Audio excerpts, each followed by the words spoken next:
امام اہل سنت سے جب سوال ہوا کہ نبی پاک صلی اللہ علیہ وسلم کے نام پر انگوٹھے چومنا یہ کیسا ہے،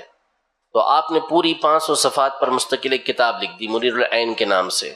جس میں دلائل کے انبار لگا دیے آپ نے کہ نبی پاک صلی اللہ علیہ وسلم کے نام پر نہ صرف انگوٹھے چومنا جائز بلکہ مستحب ہے، اچھا کام ہے جو ثواب کے لیے کرے گا۔ علم الحدیث کے بھی اس پہ دریا بہا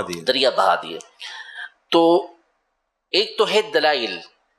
دلائل کی دنیا اور علمی رنگ ہوتا ہے وہ، اس میں آپ نے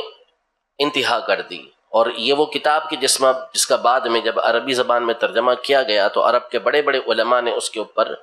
تقریزیں لکھیں اور اس کے بعد اعتراف کیا کہ یہ بڑے بڑے علماء کی جو پرانے گزرے ہیں ان کی کتابوں کے درجے کے اندر رکھنے والی کتاب ہے۔ اور اس وقت اعلیٰ حضرت نے جب کتاب لکھی تھی تو آپ کی عمر صرف 29 سال تھی، 29 سال کی عمر میں یہ کتاب آپ نے لکھی تھی۔ اچھا، اب یہ تو تھے دلائل، لیکن جو عشق کا رنگ ہوتا ہے نا وہ ایک الگ ہی چیز ہوتی ہے۔ امام اہل سنت رحمۃ اللہ تعالی علیہ اور دیگر اسلاف نے نام محمد کے بڑے معنی بیان کیے، بہت خوبصورت باتیں نام محمد کے حوالے سے لکھی ہیں، لیکن یہ اعلیٰ حضرت کی سوچ اور تصور آپ دیکھیں کہ کس طرح کا تصور ہے کہ لب پہ جب آ جاتا ہے نام جناب، منہ میں گھل جاتا ہے شہد نایاب، یعنی مٹھاس نبی پاک صلی اللہ علیہ وسلم کے نام مبارک کی ایسی ہے کہ منہ میں ایک تو مٹھاس آتی ہے، عام مٹھاس نہیں بلکہ شہد کی مٹھاس، اور شہد بھی عام نہیں، کامیاب بھی نہیں، نایاب، جو ملنے نہ جیسا ہو، انتہائی نایاب قسم کا جو شہد ہے اس کی کیسی مٹھاس ہوتی ہوگی۔ عادت فرماتے ہیں کہ وہ مٹھاس منہ میں گھل جاتی ہے، اور یہ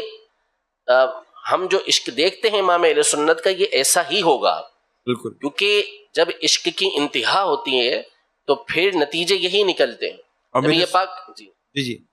نبی پاک صلی اللہ تعالی علیہ وسلم نے ارشاد فرمایا کہ ثلاث من کن فیہ وجد حلاوت الایمان، کہ جس کے اندر 3 طرح کی خوبیاں ہوتی ہیں وہ ایمان کی مٹھاس کو پاتا ہے، اس کو ایمان کی مٹھاس ملتی ہے، اور علماء نے اس مٹھاس کو حقیقی معنی پر معمول کیا، مطلب یہ کہ اس کو عبادات کے اندر مزہ آتا ہے، اس کو لطف آتا ہے، وہ بڑے ذوق کے ساتھ شوق کے ساتھ یہ کام کر رہا ہوتا ہے۔ پھر وہ 3 چیزیں حدیث پاک میں یہ بیان کی کہ اللہ اور اس کا رسول سب سے زیادہ اس کے نزدیک پیارا ہو، سب سے بڑھ کر وہ پیارے ہوں، اور جس سے وہ محبت کرے اللہ ہی کے لیے محبت کرے، اور ایمان کے بعد کفر میں لوٹنا وہ ایسے ہی ناپسند کرے جیسا کہ آگ میں جانے کو ناپسند کرتا ہے۔ جس میں یہ 3 خوبیاں ہوں گی وہ ایمان کی مٹھاس کو پائے گا، لذت کو پائے گا۔ تو یہ لذت اور مٹھاس جو ہے یہ محسوس ہوتی ہے، لطف آتا ہے بندے کو، مزہ آتا ہے، محبوب کا جب بندہ نام لیتا ہے تو اسے لطف آتا ہے۔ ایک حدیث پاک ہے کہ نبی پاک صلی اللہ علیہ وسلم نے ارشاد فرمایا کہ جب قیامت کا دن ہوگا تو سب سے پہلے میں جنت کے دروازے پر آؤں گا، میں جنت کا دروازہ کھٹکھٹاؤں گا، تو رضوان جنت کھڑے ہوں گے اور پوچھیں گے کہ من ھذا، کون ہے؟ تو آپ فرمائیں گے کہ انا محمد، میں محمد ہوں۔ تو وہ کہیں گے رضوان جنت، جو جنت کے دربان ہوں گے، کہیں گے کہ مجھے اسی بات کا حکم تھا کہ میں سب سے پہلے آپ کے لیے کھڑا ہوں گا۔ پھر اس کے بعد دروازہ کھول دیں گے، پھر واقعہ الگ ہے۔ یہاں علماء نے ایک سوال اٹھایا، علامہ عبدالرؤف المناوی رحمۃ اللہ تعالی علیہ نے فیض القدیر میں اس حدیث کے تحت یہ سوال اٹھایا کہ جنت کے جو دروازے ہیں ان میں آر پار نظر آتا ہے، باہر جو کھڑا ہے اس کو اندر والا دیکھے گا، اندر والا باہر والے کو دیکھے گا۔ رضوان جنت بخوبی نبی پاک صلی اللہ علیہ وسلم کو جانتے ہیں، اب باہر نبی پاک صلی اللہ علیہ وسلم کی ذات گرامی موجود ہے، دیکھ رہے ہیں، اس کے باوجود پھر پوچھ رہے ہیں کہ کون، حالانکہ چاہیے کہ دروازے سے باہر نظر آ رہا ہے دروازہ کھولیں۔ تو وہاں انہوں نے بڑی خوبصورت بات کہی کہ بات یہ ہے کہ فرشتوں کو بھی نبی پاک صلی اللہ تعالی علیہ وسلم کے نام سننے میں لطف بڑا آتا ہے،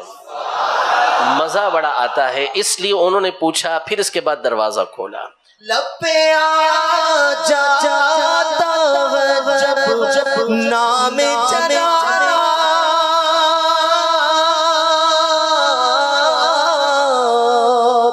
منہ میں گھل جاتا ہے شہد نایاب، منہ میں گھل جاتا ہے شہد نایاب، وجد میں ہو کے ہمیں جان بیتاب وجد میں ہو کے ہمیں جان بیتاب اپنے لب چوم لیا کرتے ہیں ہاں اپنے لب چوم لیا کرتے ان کی ہم مد ہو سزا کرتے ہیں جن کو محمود کہا کرتے ہیں ہاں جن کو محمود کہا کرتے ہیں یہ عشق کا رنگ جو دوسرا ہے نا کہ اپنے ہی لب چوم لیا کرتے اپنے لب چوم لیا. یعنی آپ دلیلیں مانگتے رہے کہ انگوٹھے چومنا جائز ہے نہیں ہے مستحب ہے، یہ سارے دلائل اپنی جگہ پر رہیں گے. نبی پاک صلی اللہ علیہ وسلم کی ذات گرامی کو اللہ نے نام ہی وہ پیارا دیا ہے کہ جب نام لیں گے خود بخود ہونٹ ایک دوسرے کو چوم لیں گے. اب مانگتے رہیں اس کے اوپر دلیل، دیتے رہیں اس کے اوپر دلیل. نبی پاک صلی اللہ علیہ وسلم کا مبارک نام ایسا ہے کہ چومنا تو پڑے گا ہی اس میں. نام محمد کتنا میٹھا میٹھا میٹھا لگتا ہے